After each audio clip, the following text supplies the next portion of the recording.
Sometimes even good people can make a mistake. And when it happens, it's one of the most intense and emotional experiences of your life. It could be a DUI, or maybe you were in the wrong place with the wrong people at the wrong time. Or perhaps you just did something stupid at the spur of the moment without even thinking, and now you're in trouble with the law. Well, you need experienced legal help right away so you don't become a victim of the criminal justice system. Even good people can make a mistake, and if you, a friend, or loved one has been accused of a crime, don't make another mistake by hiring the wrong attorney for the kind of help you need. You need to visit toddjohnslaw.com. That's toddjohnslaw.com, and then call Attorney Todd Johns today. Attorney Todd Johns has decades of experience helping good people like you who have made mistakes or bad decisions and will stand by you every step of the way. toddjohnslaw.com.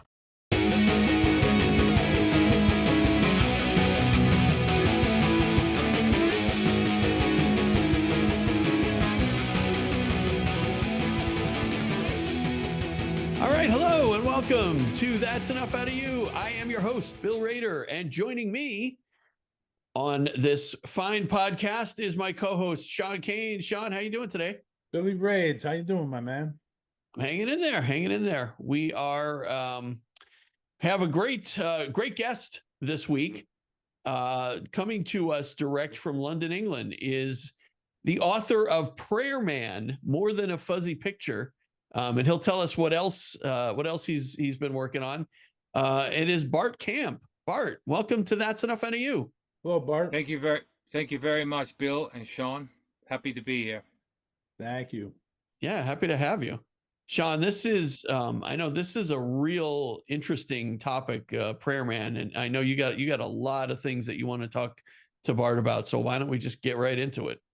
Well, Bart, why don't you just start with a little bio on yourself? Tell your listeners a little about yourself and how you got into this book. Okay. It started when I was about 10 or 11 years old. It was during the HSCA, and I think it was a documentary from the BBC that I remember, where the assassination films were studied, and one of them was the Nix film. And at that time, they only had like a fuzzy black and white copy, and they were trying to discover whether it was a flash of light from a weapon going through the bushes aiming at Kennedy, and that interested me. And then the next stage was probably magazines at the hairdressers, the usual magazines with the articles and the pictures and all that. Sure. And then JFK happened, the movie, and I ended up reading two of the books the film was based on. I read Jim Garrison's book, and I read Jim Marsh's book, Crossfire. And then, the odd newspaper article here and there, and then all of a sudden with the internet, I think it was one of the first searches I did. It was either Fletcher Prouty or the JFK assassination, and I started looking at a bunch of stuff, and I did that for a few years. But the internet back then, the speeds in England weren't great, and it took ages to load, and the media was rubbish quality and all that. So on top of that, I was just tired of the conspiracy blather and basically quit. This is 1998, right? And then in 2011, I slowly started to pick it up again because I was bored with social media, and I said I was hanging out on Facebook and all that. Forget about it. Go and read a book instead. So I thought, okay, and I started reading books on the assassination and Harold Weisberg, for instance, and Jim Eugenio's book, and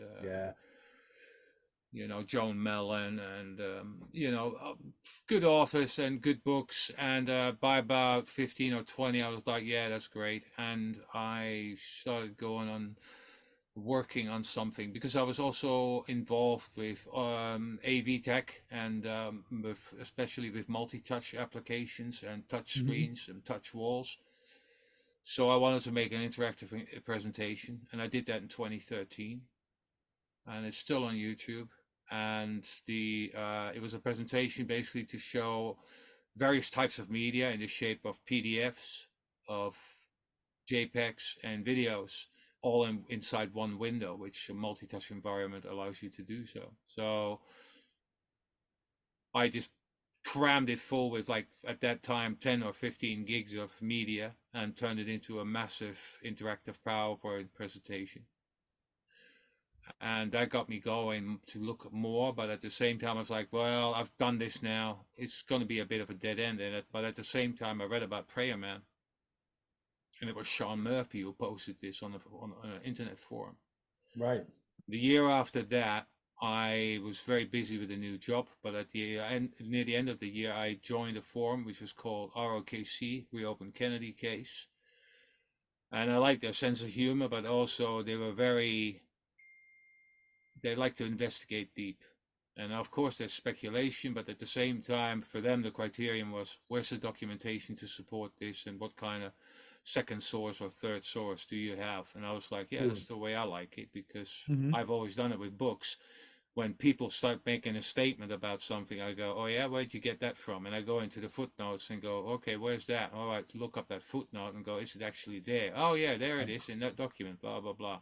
Yep. So that, I became a member there, and then I started researching into the aspects of the Texas School Book Depository, because I'd covered a lot of stuff before that, and I thought none of it can lead to anything. But I thought, as a photographer, at the same time, I was like, hold on a minute, this guy looks really like Oswald, and what's actually there to support this?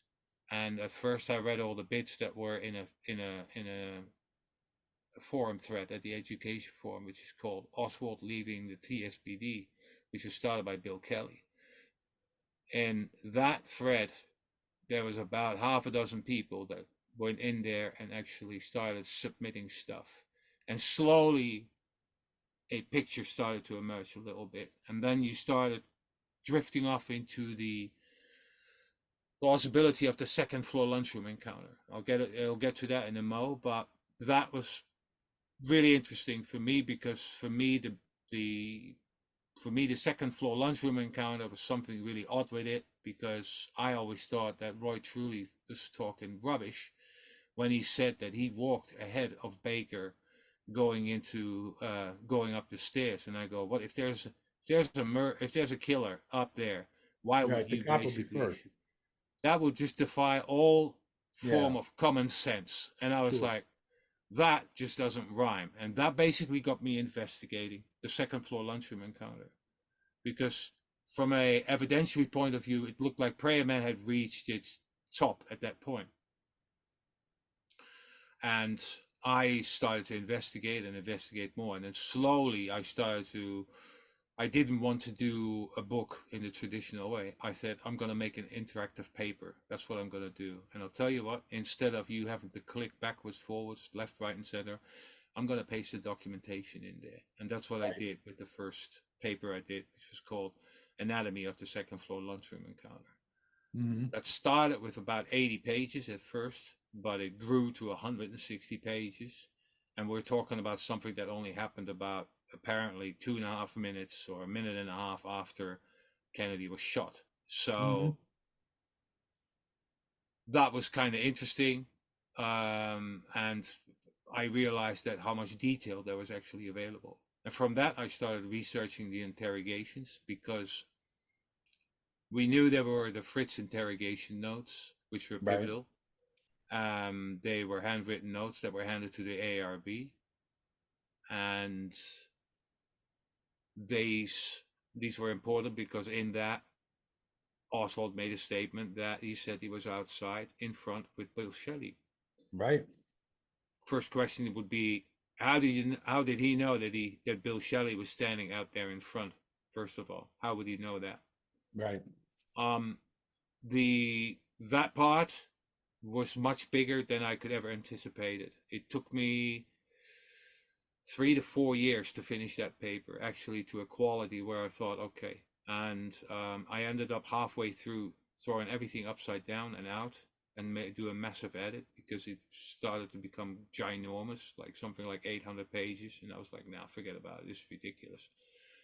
And then I did 2 more papers, one on the Texas School Book Depository and one on Prayer Man itself. But the interrogations one was basically the most pivotal one because I managed to get so much evidence that I was able to put a timeline of it together. So Right. once I finished those 4 papers, which was in June 22, Malcolm Blunt read my interrogations paper and calmly said, "You should do a book." And I was like, oh, that's just great. I've just finished these papers. I just absolutely busted my rear end on that one. And now you're telling me you should do a book. And I was like, yeah, that's great. So I gave myself 2 months break. And then I just started to think, okay, if I do a book, first of all, I'm gonna need to turn 4 chapters into 3. And that's what I did. The second floor lunchroom encounter is integrated in the TSPD chapter, but also into the Prayer Man chapter, and also into the interrogations chapter. And then I started to add bits to it. So I didn't have anything on the fingerprints but I did have a lot on it, but I didn't use it. And now I was like, well, now you got to put it in. And then the rally call was another thing that was just such a terrible fugazi that I just went, well, you have to put this out because, there are quite a few conspiracy-minded people in this game, and I believe a lot of things where there's hardly any evidence to support for it. And this is the thing, I'm just a total sucker for evidence. I mean, if you want to argue against what I put forward, that's fine. Bring evidence forward. I don't want to hear your opinion. I don't want to see or hear about your beliefs. I couldn't care less because you put 1,000 beliefs. I've got 1,000 different beliefs, 1,000 people. Sure. So that just goes on and on and on. That's not a debate. What I think is constructive to finding out what's going on is ask the archives, request this document, request that picture, and so forth. Yeah, all right, I found this. All right, share that. So, and that's what I did with my book. I try to keep opinions out as much as possible and just let the evidence do the talking. So I spent on that book till about May, I think. And then I used June and July with Alan Dale together to edit the book until I was completely fed up with editing. After six times I read my book and I was like, forget about it. I don't ever want to read this book again. So, and then I spoke to William Law about it. He goes, oh, I know exactly how you feel. He says that you don't want to know about this. So did that. And then the book came out last year, end of July, and paper was early September.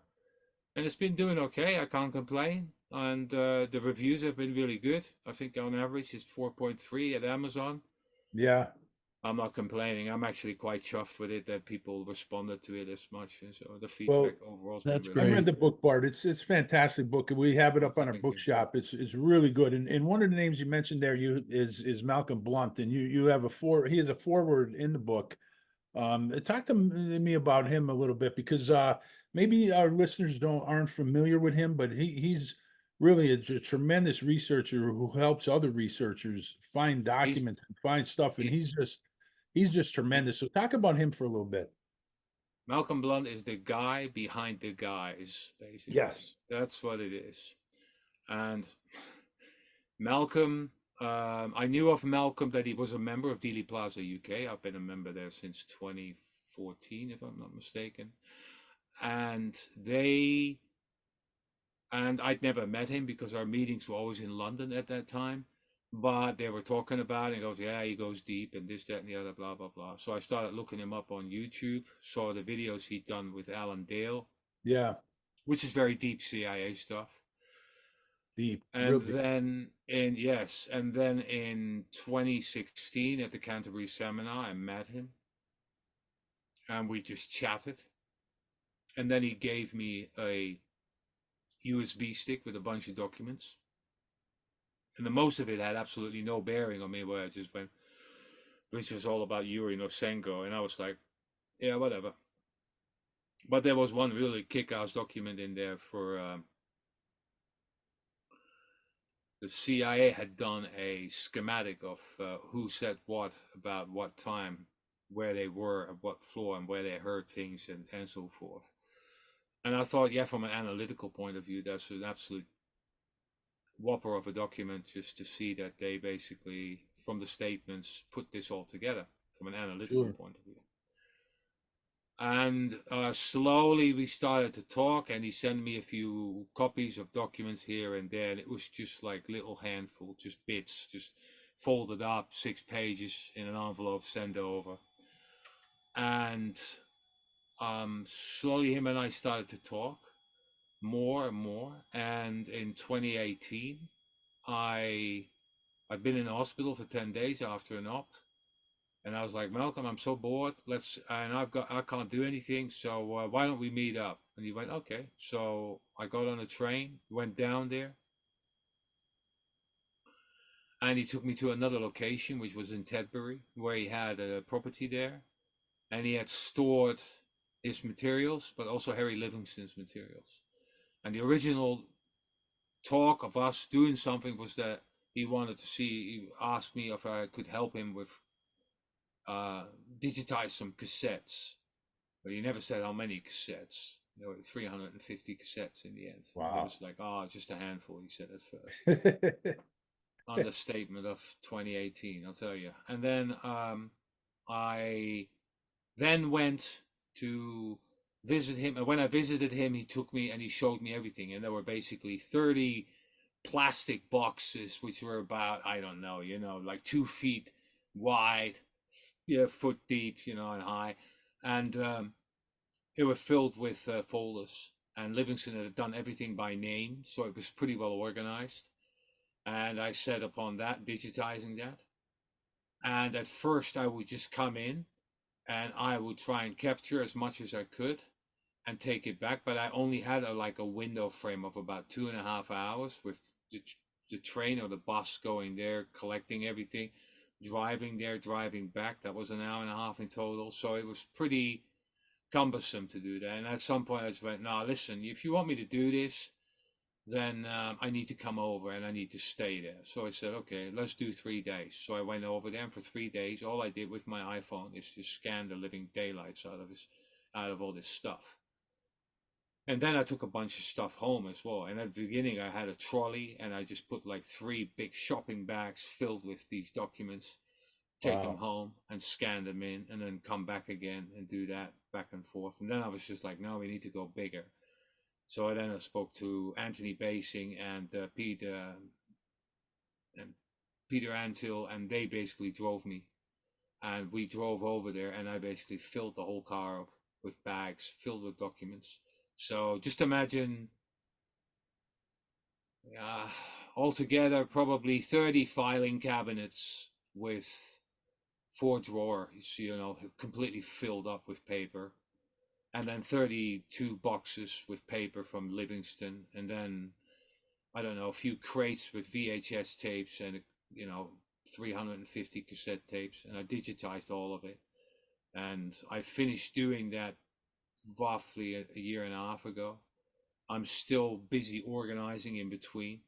I've done a bunch this year, and next year at some point I will release the Malcolm Blunt archive again. It's right now, it is accessible, but there's going to be better organization, folder structure, and also naming of the documents. And also I've OCR'd everything. That's object character recognition. So if you do a search, you hit Control F of the PDF, it finds the word where you need, and so forth. So that makes it all a little bit more easier to go through. And so that's going to come out some point next year. And then, because the book was done, the pressure and the archive as well, the archive was an incredible amount of work to do, from 2018 till early 2023, mid 2023. So it was pretty full on. So let's get into the prayer man itself. So the prayer man figure, and so our listeners don't get confused, is not the figure that a lot of people thought was Oswald originally. It turned out to be Billy Lovelady, but it's the figure that's standing on the Texas School Book Depository steps at the time Kennedy is killed, and he's kind of standing there in the back with his hands fold it like he's prayer, and hence the name Prayer Man. And what you did in the book, Bart, is you went through basically, by process of elimination, coming to the conclusion that it's Oswald by eliminating everybody else that it possibly could be, which was a fascinating way to do it. And talk to me a little bit about the Prayer Man figure and how you came to that conclusion that it's Lee Harvey Oswald, which obviously, destroys the lone gunman theory if it's Oswald standing on the steps. So talk a little bit about that. Okay, so that started in the late teens by Sean. No, it started in the 60s, and it started with actually the investigation in the Algin 6 photo. The Algin 6 photo is actually the picture that shows Billy Lovelady leaning out, looking down to see what's happening with the motorcade after the first shot's been fired. Sure. Because the shot taken by James Algin captures the limousine, and Kennedy grabbing his hands are motioned toward his throat as such. And then in the background are the stairs where Texas School Book Depository employees are standing to watch the motorcade go by. So there's a guy looking out and saying, oh, a lot of people thought that was Oswald. Now, there was some comparison, but they're because of their same build and height. But the problem with the picture and the recognition was purely the quality and the printing of the picture in the newspapers that day. That set off a frenzy of people thinking, but my God, Oswald's standing right there in a really terrible, contrasty black and white photograph. Newspapers in the 60s weren't really as crystal clear as we have the stuff that we have now. So Sure. That led to further investigating whether was that Billy Lovelady. Now, the ones that I really noted for doing that are Richard Sprague and Richard Burnaby. And Richard Burnaby was a professor at Kingston University. And Richard Sprague, some people may know from his involvement as a photo analyst and collector of the HSCA during that period of time. And Richard E. Sprague had a copy of the film, of the Viekman film. He managed to buy one. And he had those pictures reproduced on 5x4 negative by a professional photographer. And he cut the film. So he bought the film and he cut the film, and he had those frames basically reproduced. And from an editing point of view, he's he's spot on actually, because he took the best frames of those sequences. So it's not like he took the wrong frame, just 3 frames, but he did his job. And Richard Burnaby got those frames and made sketches. And that man is to refer to as the man in the shadow. And basically, the investigating of Billy Lovelady in Algin 6 led to looking at different angles. And the Viekman film offered that angle. And in that film, you can see Billy Lovelady standing on the steps and actually making his way down the steps in the final frames of that bit, because Lovelady was a very curious person from the imagery that I've seen, from the Hughes film compared to Algin 6, him leaning out, them leaving the steps right after, as captured in the Malcolm Couch film. So that was interesting. But at the same time, there was this individual standing there in a corner, and that person could not be identified. And that's how Prayer Man was basically born. And this wasn't even noticed as much with, say, about 15 years ago by Sean Murphy as such, like in the Viekman film, because the most copies that were around at that time were not very good quality, and most of them were rips from Grodin's movie. And then the Darnell film all of a sudden became more popular. And this is also, at first, it was a screen rips from the Grodin sequence. And then after that, the JFK film came out on DVD. And that's when better rips started to appear. And that's why you saw Prayer Man clearly into that corner. And then we basically, what happened in that thread, as I mentioned before in the education forum, is what that the power of deduction was applied. Who said where they were? So, and Right. who are they and where are they? And this was like just having a massive puzzle in front of you and going Sure. like, okay, let's go through this. Let's see if we can identify these people. And the people that were identified the quickest were Billy Lovelady, Roy Truly, who stood in front of the steps. Then Bill Shelley was being found out. Then some of the women started to be found out. Then, with the help of people like Dennis Morissette and Linda Giovanna Zambanini, we started looking at aftermath pictures from William Allen, for instance. We started looking at them and all the people that were standing around the front steps and so forth, and go, hey, that guy, yeah, he's standing over in that frame of that picture on that film. Oh, right, yeah, he's standing over there. So it was just going through that. At the same time, you start looking at the statements of people. And basically, hey, where were you when it happened? Oh, well, I was standing on the steps, on the top of the steps. Or I was out the front near the Stemmons freeway signs. Or I was standing opposite the road, blah, blah, blah, near the turning. So you slowly start doing that. Now, Don Robideau did this already years ago. But I wanted to be really precise and really make sure and try to find as many sources as possible that could confirm who was where at that time. And luckily, there's a document from the FBI where they basically sent everybody 6 same questions,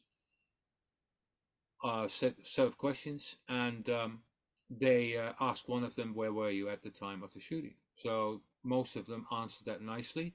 And then on top of that, you had BPD statements, Secret Service statements, FBI statements. You know, these people inside the Texas School Book Depository were interviewed quite a few times, some 2, 3 times. And so that was a good source of information, and we basically start putting it all together in combination with the photos, in combination with the films, interviews, and so forth. And then you get this problem of this guy standing in the shadow, and nobody knows who that is. Nobody tells you who that is. And the beauty of it is that people thought 10 years ago, oh, it's a stranger. Well, that's that FBI document again. I think it's Commission Exhibit 1381. Because in that same set of questions from J. Edgar Hoover through the Warren Commission, he says, were there any strangers in or around the building that you didn't know, and so forth? And all of them said but one, no, there was no one there that I didn't recognize.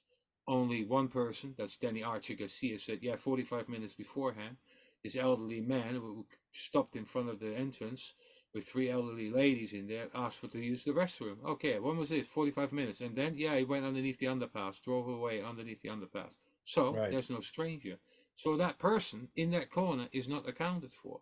No. But funny enough, at the same time, no one saw Lee Oswald at that time, because everybody said, oh, 10 to 12 o'clock, didn't see him later after that. I didn't see him. That's it. Boom. Okay. So then you start looking into like, okay, this guy looks like Oswald. Okay. If you look at all the films of him in the corridor of the DPD after his arrest, with his oversized shirt hanging all over his shoulder and so forth, and go, well, that's an oversized shirt or jacket, as they used to call it back then.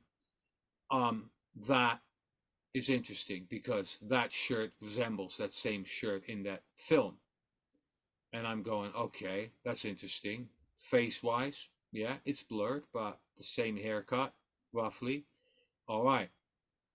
And then I started looking into the interrogation. And the interrogate, because first I just tried to get the best possible image and started to use Photoshop and come out of things and then start hunting for a better image.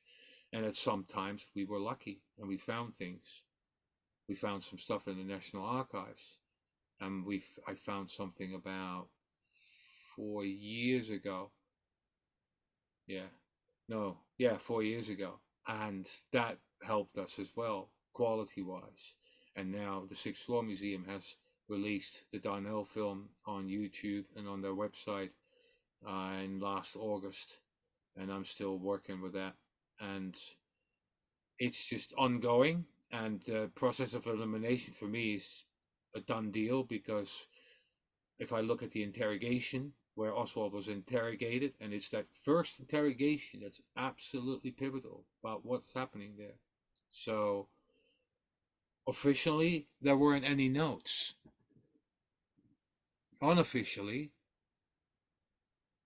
Will Fritz took notes, but not during the interrogation. He made those notes after. And we speculated at this point, that he took them off James' bookouts and basically copied them. But we know that FBI agents Hosty and Bookout arrived at 3:15 at the interrogation. Now, the problem is, we don't know exactly what time it started. It could have been 2:30, 2:45, or 3 o'clock. We know that the interrogation was happening when those two walked in. And James Hosty took notes. Now, they took notes on a little flip book. You know, one of those things you have in their inside jacket pocket. And from those notes, I couldn't, those notes weren't released at first at all, because they were made an official report. Hosty and Bookout made an official report. And in that report, they say that Oswald was on the first floor when the motorcade went past. Now, remember this bit. At the same time, you have the flip book notes, and then I go through Malcolm Blunt's archive. And I kid you not, I swear to you, the first folder, after Malcolm gave me access to his files in Feb 2019, the first folder I grabbed out said Hosty. And I was like, yeah, all right, that's cool. And I went through. And I was just going through it, and I was like, oh yeah, these are his notes. These are part of his notes from his flip book, and these are that. Oh, okay, yeah, all right. And then I find the note, which is like gold, and I screamed it out inside. I shouted it out in the middle of the building, and he went, what's going on? And I said, I found something that's absolutely awesome. And he goes, what? And he goes like, Hosty made a note on the back of DPD affidavit paper. So there's a block, and Hosty says this in his book. He says he went into the other room where Oswald's evidence was laid out, and he basically goes through that, and he goes, I grabbed a block of blank affidavit notes. Now, the front of the affidavit is pre-typed, okay? And then you just fill in the date, your name, blah, blah, blah, blah, and then there's a bunch of official stuff on it. But he turned it upside down and started making notes on it. So I've got these 5 or 6 pages where you can see in the mirror writing of affidavit in any fact still on there.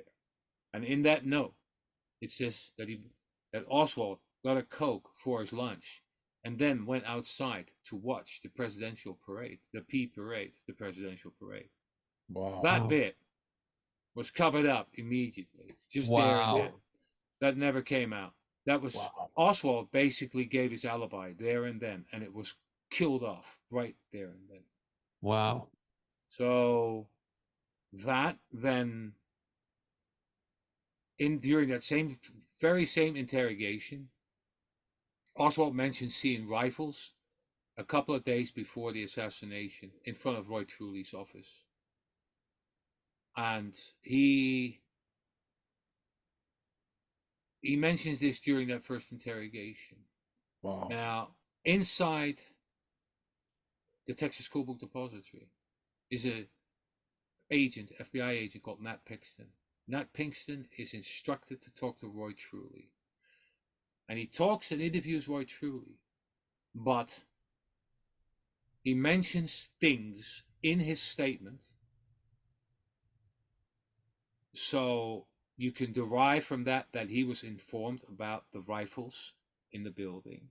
And he was basically told that within hours after the first interrogation finished. Now, the interrogation finished about 4 o'clock. So between 4 and about 6 o'clock, the second floor lunchroom encounter is born. Because there's absolutely no mention of any second floor lunchroom encounter until that moment. Wow. Baker's original affidavit doesn't mention anything. It mentions an encounter on the 3rd or the 4th floor. Now, for those that think like, well, it could have been a floor difference, no, because when you go up the steps of the Texas School Book Depository, you are on the 1st floor. Ground floor is the street level. There is no ground floor in the Texas School Book Depository. There is a basement with steps going down in the middle of the shipping room, but there is no ground level. So you're on the 1st floor. So you go up 2 short flights of stairs, roughly about 8 steps. You're on the 2nd floor. Okay? There and then. So if he had made a mistake, then he would have said, oh, I went up the 1st floor, up the steps there, because he'd just done 1 floor up and thinking it could have been the ground floor as such. The 2nd floor lunchroom encounter is basically invented because Oswald said what he'd done, that he got a Coke for his lunch, but they made it as he was getting his Coke after his lunch, after shooting Kennedy. That's what they're doing. This is something where conspiracy theorists and lone nutters agree on. The only difference is that they say, well, he came from the 1st floor and went back up there. He already had the drink. It is in statements. And it is also when you start going back to the interrogation notes from Fritz, from Hosty, and you also look at the written flip book notes and start comparing that with the bits on the written on the backside of that affidavit paper, you can basically just compare that the top bits are exactly related to each other. And he was basically writing a pre-report of what he was going to say. And they left that out. Wow. And that's just, of course, yeah, I don't know. I can't defend that anyway. No one can defend that in any other way, basically, just leaving and killing this man's alibi off there and then. Yeah. Bart, this is great stuff. We have to take a real quick break to hear from our sponsors. And when we come back, I know Sean's got a bunch more topics he wants to ask you about. I have a quick question too. So we'll take a quick break. We'll come right back. DK's Corner has moved. Come see us in our brand new location at 201 Cherry Street in Jessup, Pennsylvania, right across from the Jessup Plaza. Enjoy a brand new menu with hot and cold sandwiches, soups, salads, pizza, delicious breakfast, including breakfast bowls and sandwiches, specialty coffees, and DK's famous Razzle Dazzle flavor shaken espressos, and still the best cheesesteaks around. Follow DK's Corner on Facebook and Instagram, or call them at 570-209-0278 to find out about their daily specials and catering. And DK's Corner now has beautiful outdoor seating for the summer. Don't feel like leaving the house? Call DK's Corner for delivery. And we thank DK's Corner for sponsoring That's Enough Out of You. DK's Corner, now in Jessup, Pennsylvania. That's Enough Out of You is also sponsored by Case Quattro Winery, featuring over 20 flavors of wine, from dry red, dry white, and fruit for your sampling pleasure. Case Quattro Winery offers entertainment, parties, and private events, now serving a full menu with a little something for everyone, including appetizers, salads, dinners, pizza, and desserts. Case Quattro has some of the best live entertainment in the area, with comedy and karaoke nights and live bands. Check us out on Facebook and Instagram for all of our upcoming events.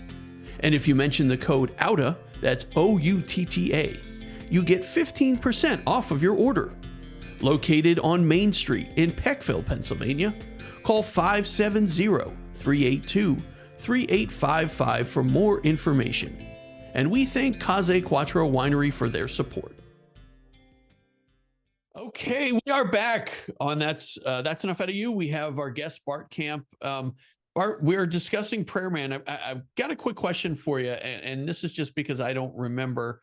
I don't have any memory of Prayer Man being referenced in the 91 Oliver Stone movie. No. Was there any reference to it in JFK Revisited? No. Okay. No. Oh, but Jim DiEugenio did write a really good review of your He book, did. Bart. Yes, He yeah, wrote a very very thankful good for that. review. Yeah. There's another review on there from another writer whose name is just escaping me, but yeah, I've had some really good feedback overall. I'm very happy with the feedback that I got. I mean, nobody can say that is badly researched. I mean, I spent enough time on it. It took me 8 years in total just to make it, put it So together. basically, to summarize, Bart, what you're saying is that the whole second floor lunchroom encounter was basically invented to prevent Oswald's alibi of being outside during the shooting. Yeah, and basically make him look like the guy who ran down the stairs from the sixth floor after shooting Kennedy with 3 miraculous shots. Um, 2 actually. The lunchroom encounter itself. I tell you what, we could fill a whole program with this because Right. I went through every aspect of it. I got drawings, and I managed to get really precise drawings from the FBI done in a week, within a week after the assassination. Thanks to Gary Muir for that, and basically could see how big it all was, and it's really tiny. It's really small. The whole area itself. The there was also, you know what, we live in different times, but in the 60s, there was a difference between workers and office and secretaries. Office people were wearing shirts and trousers, and a jacket when you walk Sure. outside. And inside, the guys, the laborers would just wear a shirt, and they take that shirt off because they're working and breaking sweat. So they were just basically working in a t-shirt. That's what they Right. were doing. They didn't want those people inside that other canteen. That canteen was not just for the office staff of the TSBD, but also the publishers above them. They would use that canteen as well. Right. So the lunchroom, as it was called.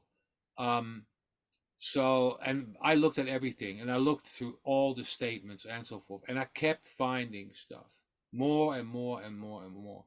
And then I found newspaper articles where they were doing interviews, and Roy truly just made a mess of himself by contradicting himself within a week's time, and just basically said that Baker ran in front of him instead of he ran in front of Baker. I was just went, this is turning into a parody. This is a total joke. That plus then investigating the interrogations put 2 and 2 together, how it was invented. And it's that moment that Nat Pinkston started interviewing, where he basically mentions the rifles. So I can put a timestamp on that area, late afternoon, early evening. And at the same time, that's the first mention of the second floor lunchroom encounter. When at the same time, Bookout and Hosty had written a report and published it and said, no, he was on the first floor. He had to drink for his lunch. And lunch started at 12 o'clock. So, Right. and lunch ended at 12:45. So maybe a bit later because of the parade, but overall it was 45 minutes lunch break. And he got his Coke for that before the parade came by. And they switched that to after. And that's how they basically put that together on that part. And then I go in really deep detail about this. I mean, if you go on the internet and look up anatomy of the second floor lunchroom encounter, there's an article on Kennedy's and King as well about it, and there's some links to it. I think it's still floating somewhere. We'll link to it. We'll link to it in the description here of our show. Right. And Mark, yes. can I ask you a question though? And I know you used your whole process of elimination and everything, but can you explain, like, I mean, is there any possibility that could have been somebody from a different business or just a passerby or anybody else? No, I mean, because the stranger element was killed off with that document from the Warren Commission with the 74 employees, where they were standing, what they were doing, did they see Oswald, blah blah blah, and so forth. right. That kills off the stranger thing. On top of that, none of the people that were standing on those steps said there was a stranger or put anything out. I mean, anyone would be a stranger, and standing in that corner, that would be noticed. And also, it's just imagine if you have a parade going past and you are working in an office and you're standing there with all you people that you all know, If there's one person that you don't know and you're asked after, yeah, there was a guy standing in that Sure. corner, didn't Sure. know who that was. Right. No one makes any mention of this. So Oswald points himself out there, and there are some other pointers that Oswald was standing out there. Carolyn Arnold thought she saw him. She had a FBI statement taken, I think, on the 25th or the 26th of November. And that statement was a bit buried. And on top of that, she wasn't invited to the Warren Commission to give Of an course. interview. Right. And that was that. Then all of a sudden, she started to become, I don't know, she got a little bit in the picture when the HSCA was happening, and they wanted to interview her, and she tried to avoid all that. She did a few interviews with Earl Golds, and I think she did one with the National Enquirer, and she did one with, I think there's one third interview. Oh, with Anthony, what's his name from Conspiracy, the book. Forgot his name. And she did an interview with him as well. Other than that, she didn't want to have anything to do with it and disowned the statement as such, that she saw Oswald standing near that door. Ken Biffle overheard people saying that Ken Biffle is one of the reporters that was inside, and basically said that Oswald was also there, standing near the landing, inside between the glass doors, because there's two sets of doors there, and basically standing there, and in the room, near storage room by Ockers Campbell. These are things that aren't repeated again, but Ken Biffle overheard that, and it's written also in the New York Herald Tribune about Ockers Campbell. And then it goes on and on and on about where's Oswald actually encountered, and everybody says Oswald's encountered that door. And then when you start looking into the evidence, you go, okay, hold on, what's there? And there's a list. We call it the Revel list. It's based on Jack Rivel of Criminal Intelligence, and they made a list of the people that left the Texas School Book Depository had to leave their details before they left the building. Name, address, phone number. Yeah? Who's on top of that list? Go on. Oswald. He was the first one to leave the building, correct? It was the first one to leave the Wow. building. Roger Craig saw him leave the building. Right. Roger Craig saw him run down the slope and get into a Nash Rambler. Yeah. Yeah. Right. That's what he did. And I believe that Oswald was then dropped off. Whether it was right outside near the Texas Theater or he was dropped off out of Beckley, up for debate. But that's how Oswald left. And Oswald didn't leave after 2.5 minutes. Oswald left after about 10 to 15 minutes. The cops were going in at about 7-8 minutes past. So at like 12:38, 12:40. That's when they walked in. Bart, can I ask you another Oswald question? left 5 minutes after that.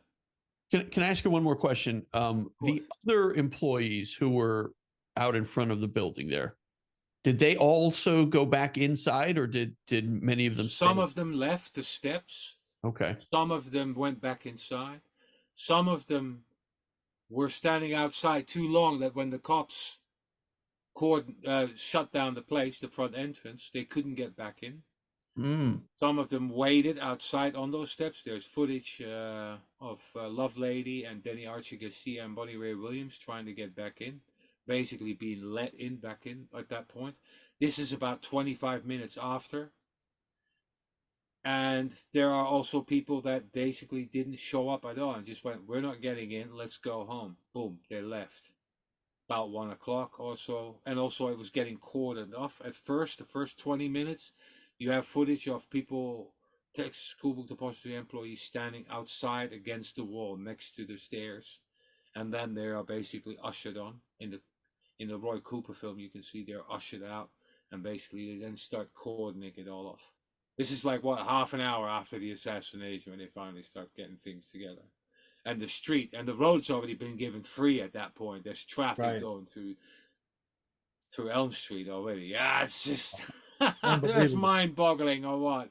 Wow. So, now, Bart, NBC owns property of some of the original films, right? And they're not cooperating. No, they don't. They've never cooperated with anyone. Wow, unbelievable. You know, they stick with the official story. Right. Of course. And I still hunt for the better copies. I've had some results over the years, and I'm of the opinion that you need really high res scans, and we need artificial intelligence. Without it, we're not going to do it. Right. Could you imagine, though? I mean, if there is Sorry. in existence a clear shot of Oswald standing there, I mean, that's just, I mean, and that could exist, and we just don't know about it. That's unbelievable to me. Technology will do it, and this is also the reason why they keep it on the lock and key. For some Sure. reason. Yeah, of course. The copy that was, I'm still working on an article.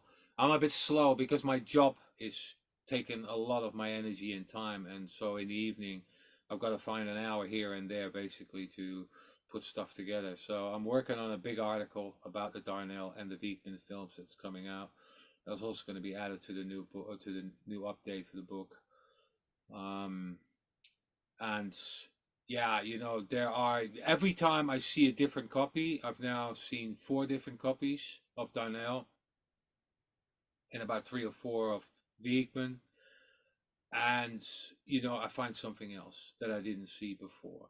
So I could easily say and just wave it off and go, God, the copy's terrible and this, that, and the other, blah, blah, blah. But the last copy of that was released by the Sixth Floor Museum, well, the best shot is right. But the very first shot is something of the Darnell film that I hadn't seen before. And basically, Darnell's camera is still aiming down Elm. And he's in Camcar 3, and Camcar 2 is standing completely motionless. Why? Because the driver, whose name I don't know right now, off camera 2, is standing still with his hand in his pocket and the door open. So at some point, Camcar 1, 2, and 3 came to a complete standstill. A lot of people said, oh, they'd rolled on or it just went. No, they were standing still. The guy got out of his seat and stood next to the car. That's the very first image, if you are looking on YouTube, of basically the driver just standing there. So that was something I was like, wow, I didn't know that. And then I managed to find Otis Williams, one of the accountants, who I thought had left the stairs, because he said he went back in immediately, but he didn't go back in that quick, because the Darnell film is about 10 seconds after the Viekman film was shot. And so there wasn't enough time for him, and he was still standing there, but he was couldn't recognize him because of the quality of the Darnell film before. And then all of a sudden, with the copy of the Sixth Floor Museum, I just went, there you are. You could see his tie and his face and his hand. And although it's blurred, there's human shape discernible. And I just basically know, what, he was still there. Little bits of the puzzle just basically get just stuck in as such. And it's the same with the evidence. I can now add about 15 to 20 new bits to the book, but that's not enough for me. So that's why I say it's going to take at least 2 years or so before I attempt to do it. I'm going to also release it as a hardback then as well, and I will add more. I'll add media to it and get that sorted out. Yeah, I mean, overall, the research it started because I'm interested in the photography element of it. Right. And that's why I started digging in, and then I got hold of this archive. Malcolm Blunt just went, wow. And I was foolish enough to say, hey, I'm going to digitize your entire archive. Yeah. And I did. And it took me almost 5 years, but I did it. Wow. So, and during COVID, I had nothing else to do. So I was like, what am I going to do? Yeah, scan this stuff in. And I was like, okay, so... and just did it, and just every day. And you know what? At some point I had 27 bags. I'll tell you what these bags are.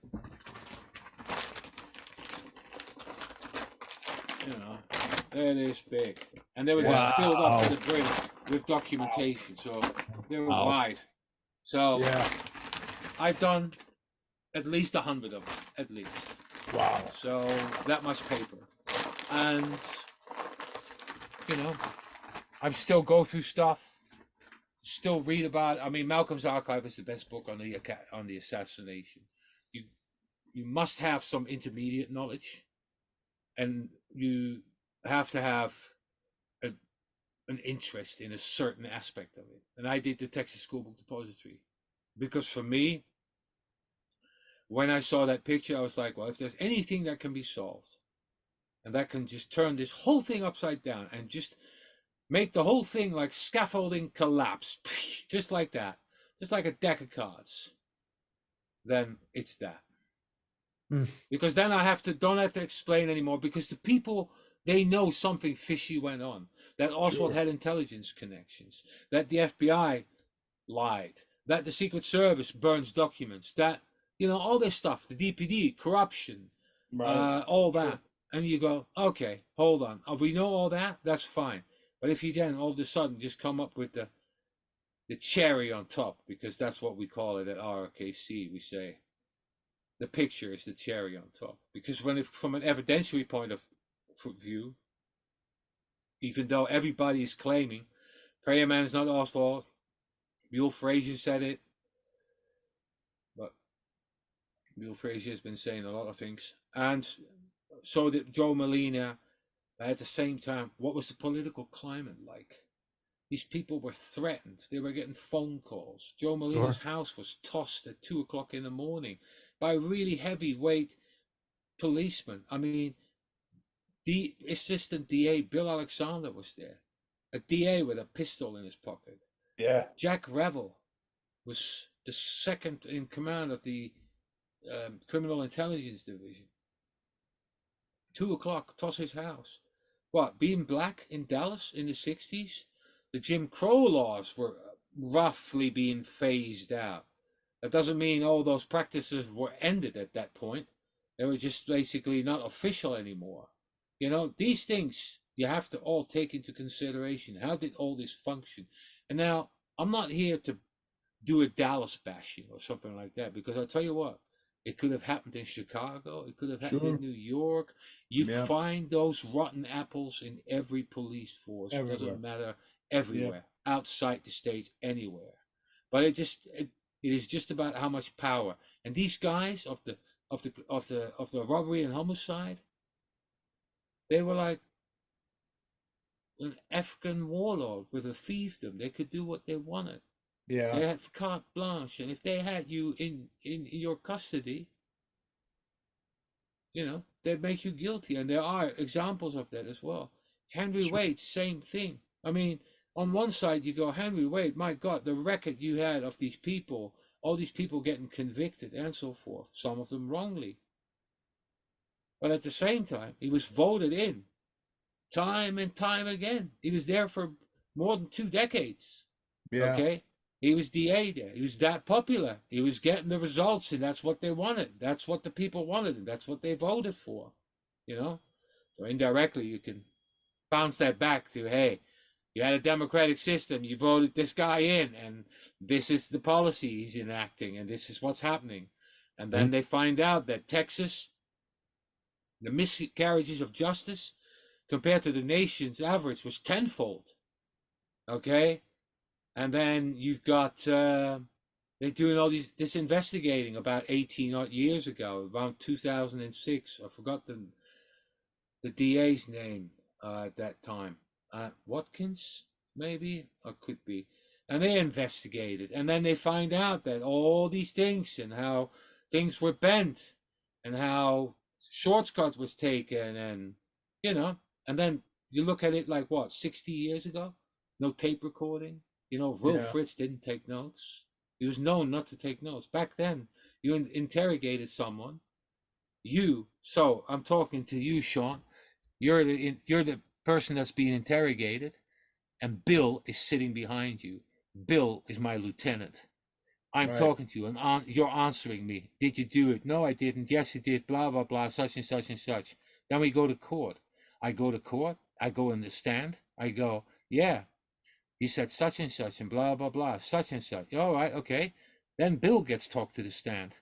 And Bill comes in. Yeah, what Captain Fritz said is right. It's exactly how it happened. Such and such. Boom! Done. See you later. Next victim. Job done. Yep.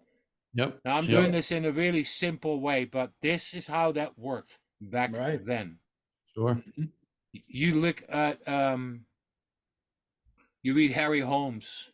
Harry Holmes in Larry Sneed's book. He talks way too much. He gives the game away about how it actually functions. And I've got a brilliant memory and blah blah blah and this, that, and the other, and this is how it's done, etc. etc. And then the power Will Fritz had, and at the same time you've got Bill Decker, the sheriff. Sure. Yeah, Bill Decker, who had credit for turning Bonnie and Clyde into Swiss cheese before that. So the man had a reputation. He could do whatever he wanted. Strong, long man. No problem. He'll take care of it. They could do whatever they want. All they had to do is call the judge and say, hold this guy. Do not let him go. All right. Sure. Boom. Yeah. That's how this works. That's how Yeah. that works. And Fritz saw Decker before he came back. So when he left the Texas School Book Depository, he's photographed leaving the steps together with Elmer Boyd. And he leaves the steps, and then he sees Decker man to man, and then goes back to the DPD to find out that Oswald is there and so forth. Wow. Whatever happened during that conversation, no one knows. Well, Elmer Boyd could tell us. He's still alive. I think he's about 94, 95. Yeah. He's still around. But I doubt he'll ever give it away. He's not going But to say no. it would Hey, be hey. nice. Bart, we're going to take one more quick break, and then we'll come right back. And we would like to thank our sponsor, Gracious Day Grains. Sean, you like to eat healthy, don't you? Always, buddy. I try to eat healthy as much as I can. Yeah, and there is nothing healthier than what they call like farm to table, right? So when you can get something right from the ground and make it and then put it right on your table. And Gracious Day Grains, they have a tremendous selection, and it's totally organic. Everything is, they don't use any sort of herbicides or pesticides or anything like that. They have a bunch of different products on their website, Gracious Day Grains. So if you go to graciousdaymilling.com, you'll find a bunch of great stuff there, Sean. Yeah, you will, Billy. And it's owned by Tom Maxey, who's a great guy from Virginia.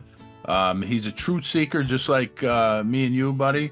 And Tom's growing philosophy follows the wisdom of farmers of centuries past. And a quote from Tom is, if we practice the right rotations, we exclude the bugs and weeds without needing herbicides or pesticides. So, I mean, this is great, Billy. I mean, what he's doing is fantastic. There's cornbread mix, there's cornmeal, popcorn he sells, buckwheat Sean, have you had buckwheat pancakes? No, buddy. Oh my, they're delicious. I love buckwheat pancakes. And Gracious Day Grains sells buckwheat pancakes. Just go to their website and you'll be able to find all of this stuff there. You can order it right off the website. You can find out all about how they farm and their whole philosophy. Tom's philosophy is great stuff. It really is, Billy. And one of the things he does is he grinds small batches at very low temperatures, which retains the flavor and the freshness. Of course. And it can't get any fresher than that. I mean, it's literally right from the ground. So again, go to graciousdaymilling.com and just, take a look on there. You can order whatever you want and they'll send it right to your door. Again, it doesn't get any fresher than that, right from Tom's farm to your door to your table. So Absolutely. And eat healthy and you'll feel better. absolutely. I wish I could do that. I wish I could eat healthier, Sean. We'll start with Tom's stuff, buddy. I'm going to order some of those buckwheat pancakes. I love There you go. I'm making going to try them too, Billy. Yeah, they're really good. All right. Gracious Day. We thank Gracious Day Grains for their sponsorship. Thank you. All right. Welcome back to That's Enough Out of You. Again, we are here with our guest, Bart Kamp, who is the author of Prayer Man, More Than a Fuzzy Picture. So, Sean, you got some more stuff from the book that you want to go through, right? Yeah, basically, Bart, the second half of the book, the analysis basically of the interrogations of Oswald, it was fascinating. So let's just get into some of them, whatever ones you want to talk about. Well, in 20 19, I think, I tossed the interrogations paper around. First, it was based on individuals. So it had a chapter on Will Fritz, a chapter on Elmer Boyd, James Bookout, and so forth. And when I saw a video of Oswald leaving room 317, which was the robbery and homicide office, where he says, they've been giving me a hearing without a lawyer, and I didn't do anything, blah, blah, blah. And they ask him this. And this is just after he's been arraigned for the Tippett hearing, for the Tippett murder. This is roughly about 7:10. And when I saw a video, I saw another video, but it was done from a complete different angle. First video shot Oswald coming out of that door and then following him to the right where he goes along the corridor to in the elevator. But there was also a camera next to the elevator door, the access door, and basically shot Oswald coming towards you. And I was like, gee, I know what he's doing. He's being taken for the Markham. Oh no, he's taken for another, for the Davis sisters lineup. And I was like, right. And when I managed to pinpoint that, I started looking at some other things and realized I can do this in the chronology if I play this right. And that changed the whole method, basically, of how am I going to put this together. And then I started putting everything in a time frame. And that was like one giant copy and paste job at first. And then after that, I started looking into the statements. And I started putting it all together. The chronology then helped me put things together that, well, I dare to make bold statements. So on this, first of all, the fingerprints were taken around 9 o'clock in the evening. So were the paraffin casts, and so were the palm prints. But the fingerprints and the palm prints left Dallas police at about, well, the jury's out on that time, but it's basically after Oswald's press conference. Why do I know this? Because Oswald's press conference, after his press conference, Oswald has to give his shirt, takes his shirt off and gives it to them, which is handed to the FBI. But, and Oswald is subsequently photographed wearing his t-shirt only. That's when he's actually finally processed after all that time. Compared with Ruby was processed within an hour. The second he was in there, he had an overall on, and he was processed within an hour. Now, Oswald basically gave his shirt. Now, Vince Drain picked all the things, several items of evidence up.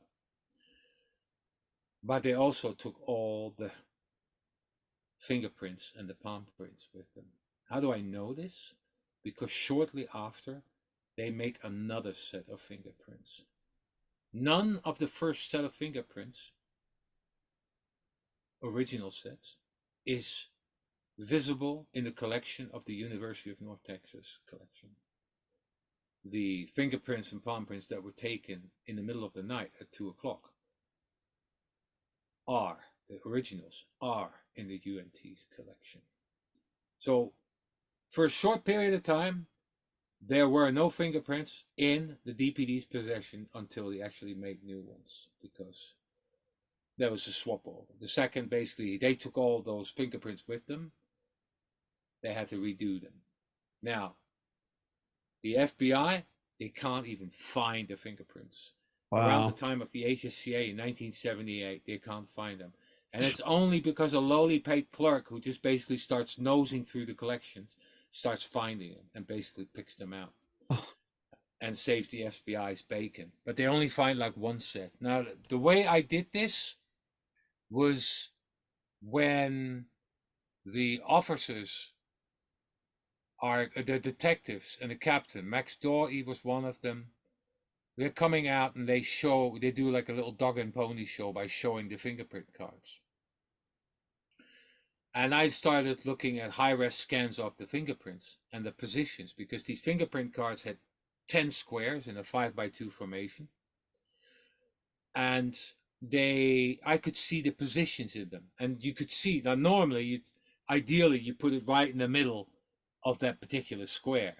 But, you know, the thumb, the edging of the ink is over that line, that top line of that square. So I basically able to pinpoint the positions of these fingerprints in these little squares and started comparing it. And that's when I found out, like, yo, man, all these fingerprint cards that they're showing to the press in the beginning, there's none of that in the Dallas police collection at all. I mean, and at NARA, it's really hard to find them as well. So with the help of Malcolm Blunt, I found some of it, but it's still really odd. The same goes with the palm print. The palm print is allegedly found underneath the barrel, under the stock, but not until the weapon's been dusted, photographed, and then sent to the FBI, where it's completely also taken apart, checked by the #1 foremost fingerprint expert, Sebastian Latona. They photograph it left, right, and center, like the FBI would do, forensically, of course. And they find nothing. So then the rifle goes back to the Dallas police, and lo and behold, we find a palm print underneath. Hallelujah. So that's when the documentation all of a sudden starts coming out and go, oh yeah, well, we just managed under the stock. Yeah, oh yeah, we found this palm print. You know what? Latona couldn't find You can say a lot about the Oliver Stone film, about speculation and nothing happened and this, that, and the other. But on one thing, I'm going to give Oliver Stone completely right. And that's the fact that that barrel, that palm print, there's a scene with Gary Oldman lies dead on that stretcher, and they basically grab that barrel. That's right. Yep. I mean, you know what? I can't prove that, but and of course you also can talk about the Undertaker, Paul Goody was his name, I think, and he said that loads of people came in that particular night, and I'm going, oh, that just happened to be with the same date as when that rifle's back here. Oh, in Dallas. Oh, right, okay. I mean, I don't believe in conspiracy, but that was just too much coincidence for me. And after all the muckery I've basically been exposed to and all the idiotic stuff, but you know what? Another one. Oswald's arrested in Texas Theater. Yeah. In the back of the car. He gets frisked inside the car. They take his billfold out. Yeah? And they put his name through. Blah, blah, blah. Okay. Then they drop him off in a holding cell. Now, the first one who frisked him in the car was Paul Bentley. He said he frisked him and got the billfold out. The second one is Charles Truman Walker. If you see the Oswald pictures of in front of the Texas Theater when he's being arrested, there's a cop with a white cap on it. That's Charles Truman Walker. They walk him in there, put him in the holding cell, and Walker says in his HSCA interview, well, before I left, I searched him, and I searched him real good. So that's the second search, okay? Then Oswald's interrogated, first by Rose and Stovall for about 10, 15, 20 minutes. Then Fritz takes over. Then Bookout and Fritz takes over with Elmer Boyd present, and Richard Sims, Mr. Forgetful. Read Richard Sims's Warren Commission testimony. You ask yourself, why did you become a cop? So then Bookout and Hoshi joins. There's 5 guys in that room. Then they get up, go out, and he goes out for the Markham, the first lineup. Yeah. And then Sims and Boyd, yeah, search him. And they find a bus ticket in his shirt pocket, but they also find 5 live rounds in his pocket. Now, either Bentley or Walker were about the biggest amateurs you could ever think of. Yeah, standard procedure, frisking somebody. Yeah, in his front pocket, okay? And then, all of a sudden, Sims and Boyd find that evidence. So either they inserted that, or those 2 agents prior were a total mess. Terrible. There is no gray area on this. It's one way or another. There's absolutely no gray area. Either they lied, the first 2 coppers, or the other 2 coppers lied. And here's the thing. There is severe doubt on the bus ride. There's severe doubt on Oswald having a gun in the Texas theater. Oswald said to Gus Rose, the gun was tossed at me. Tossed to him, yeah. George Applin, who was inside, said the gun was not in Oswald's hand. It was in one of the detectives' hands. Wow. You know? I mean, you start to read all these things, and there is a really dark and sinister side to the Dallas police and the way they did that, the whole justice thing. I mean, the majority lived happily ever after, but Right. certain people, you don't want to get on the wrong end of the stick with these people because they Well, make your life utter misery. We've heard They so make many you look things guilty. about, yeah, we've heard so many things about the Dallas police that, you know, we had a guest on telling us about how they were bragging about being members of the Klan. Klan, yeah. Yeah. In, I think I read it once that in the 20s, 12% of the Dallas population was member of the Klan. Yeah. Wow. That was in the 20s. Yeah. That's an illegal secret organization. Yeah. I don't know if they're illegal. No, they're secret. They're a secret organization. Yeah. 12% of the entire population was member. And that was in the 20s. You know? Wow. I mean, you know what? When you think about the whole cop thing, there's bent cops everywhere. Any country. Sure. Every country. Sure. Corrupt. Absolutely. You know? I mean, back in the Victorian times here in England, you get a total beating. Any criminal that basically was thrown into prison got beaten up first. Simple as that. And get a whack with a club or two. Yeah. You know? It's just the way it went. It's the way it was. So, you know, and that's how they'll defend it. And that's how it was back then.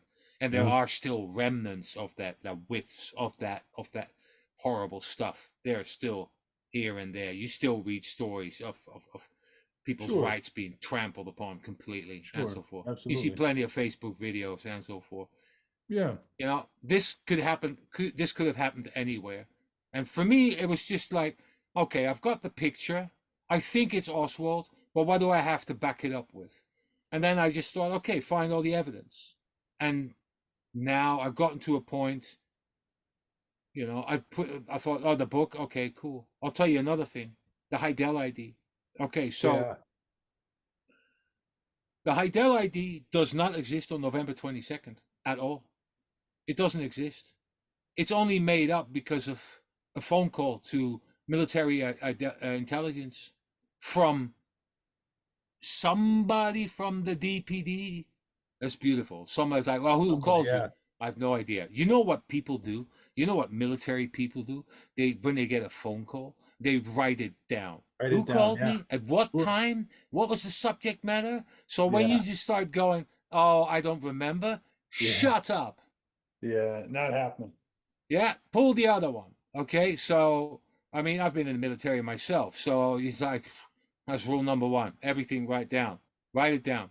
So, and the whole thing of how that went, I mean, military intelligence, for instance, Robert E. Jones. Yeah, talk about Jones a little bit. The FBI controlled that. And the FBI never gave that material to the Warren Commission. It only came out during the HSCA, thanks to Paul Hodge, one of them. And so was Harold Weisberg. And they basically started putting it on. So then the HSCA, oh, right, let's interview these people. And Robert E. Jones was one of them. And in the end, it comes back to the Heidel ID.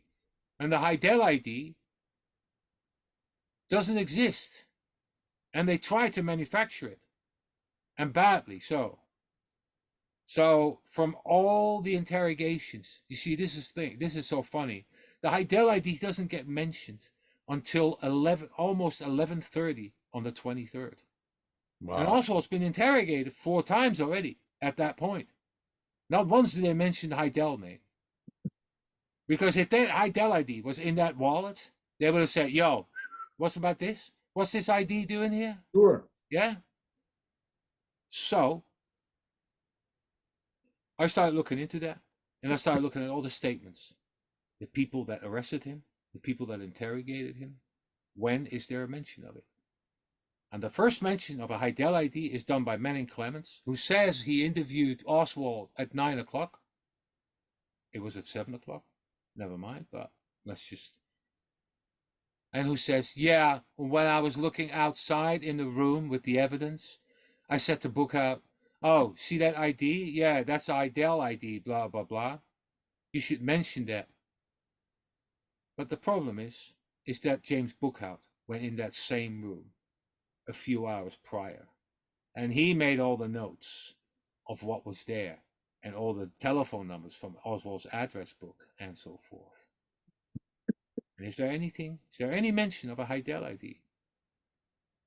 Is there any mention of a Heidel ID by the cops that day? The people that arrested him or interrogated him? They're nada. So then you start thinking, okay, so is there no Heidel ID? But it gets better. Because the rifle allegedly is ordered by a guy called A.J. Heidel. Yeah. Right. When does the FBI find out about that the rifle was ordered by A.J. Heidel? On the 23rd at 7:30 in the morning, when they're at Klein's, they find a rifle order for A.J. Heidel. So there's one problem. The rifle isn't connected to Heidel until the next morning. On the 22nd, there's nothing that ties Oswald to that rifle. Not his fingerprint, not his palm print, not the Heidel name, because there is no ID, not the Heidel order, nothing on that night. And Oswald allegedly is arraigned at 2 a.m. So, like, let's arraign him now. We'll get the evidence in later. That's how it went. That's only because of the chronology. I found out and I went, well, this is, you cannot go against this at all. This is just clear cut. And then you start looking into the documentation and go, well, when is this damn thing appearing? When they have to send the evidence to the FBI. The Heidel ID isn't present in that parche. Then when it's being said, they say, that's a bad fake. Right. That's how, Oswald just basically, A, his alibi was killed, and B, that rifle was just said, that's your rifle, you bought that. Then he's a gun. Then the handgun, which he said he didn't have. They tossed it to him. And it wouldn't be the first time that happened. No, of course not. And you just ask yourself, okay, how many more times do they have to go, do things and make him look guilty? And they did that with the backyard photos. Sure, absolutely. Yeah, I mean those photos are a mess. Complete mess. Right. But I mean, I don't spend that much time on it. Although I'm in one of my, I'm planning to do 2 more books, and in one of them I am going to discuss the backyard photo. And there are just things that just don't rhyme. But there's also a lot of rubbish. There's also a lot of rubbish about the backyard photos basically being spread. Yeah. So much of it was, it was all fabricated, after the fact. Just some of it, yeah. And also it gets to a point where you go, well, Oswald's dead anyway, and everybody wants to move on. Right. And people more powerful than us, all of us together, are calling the shots. So what do you want to do? Start a revolution? Or he wasn't, Kennedy wasn't that liked that they went, all right, we're going to go up there to the Pentagon and the Secret Service and God knows what else, and take care of this lot and take over and get somebody else in who we like. Right. That's not happening. So, and also that whole scene of how brutally Kennedy was shot, it's just like a warning, like, no, sure, it's against the system and so forth. Because I'm not into conspiracies, but here's the thing: I see this as regime change, and I see this as like a coup d'état. And if you have a coup d'état, who's involved? Yeah. Well, you don't get a coup d'état without the army. So, they got to be on side of the coup team, basically. Sure. So regime change. Otherwise you don't get anything. And that happens everywhere in the world. Sure. Because the army just says, forget about it. That's not going to happen. We're making way too much money with this guy. He's corrupt as hell, but we're going to keep going because we make tons of money. Right. So, that's how it goes. So, but I have fun doing that, and I tend to do it because, again, with A, the update, and B, I'm going to do a book or a large chapter on the autopsy photos, and I'm going to work on the next film, Zapruder, and so forth. And because the beauty of Malcolm's archive was just that, a lot of rare stuff, a lot of really important stuff, a lot of stuff that isn't as publicly available. Some of it is not at Mary Farrell, and it makes the story just more and more interesting every time. And I intend to go to the archives hopefully next year myself. I want to go through the frustrations of getting stuff. So yeah, we'll see how it goes. Basically, all going to be photography based. A lot of documentation. Not about interpretation, just interpretation of photographs. An interpretation of a photograph can be taken, a photograph can be taken many ways. So, and interpreted as such. And that's why I thought I want the evidence, because I put the evidence there. Will that confirm such and such a person? Right. Is there standing there? Is that such and such a person? Yeah, that's such a, okay, that's, right. She worked in that office on that floor. She worked there, over there, blah, blah, blah. Yeah. Try to be as thorough as Absolutely. possible. Yeah. But every time every time I think, I think I've got it pretty well put together. More coming. I had that with the interrogations. More coming. Just more coming. So we'd love to have you back on, Bart, when you get all that together, and we talk about that. Be fantastic. This was great. Yeah. This was great. I think we can safely say, the one place we know Oswald wasn't was the 6th floor, right? Yeah, we can say that. Well, not well, he was maybe there 40 minutes earlier, but right, but they're definitely not one. He was definitely not there at 12:30. No, absolutely not. Well, Bart, I think, and Sean, do we have Bart's book up on our bookshop? We do have it on the bookshop. People can get it. I read the book. It's fantastic. I recommend it. And you want to read Jim DiEugenio's review on it to convince you to read it, you could get that at Kennedy's and King. Yeah, we'll put all that. We'll get the links to all that stuff. So, Bart, we thank you so much for taking the time. Thank you for having all your time today, but we really appreciate it. Yeah. Thank you. All right. And that's enough out of you. Good night, everybody. That's Enough Out of You podcast is executive produced and written by Bill Rader and Sean Kane and edited by Bill Rader. The That's Enough Out of You podcast and logo are exclusive property of Bags of Chicken, LLC. Any rebroadcast, retransmission, or accounts of this podcast without the express written consent of Bags of Chicken, LLC is prohibited. So don't even try it.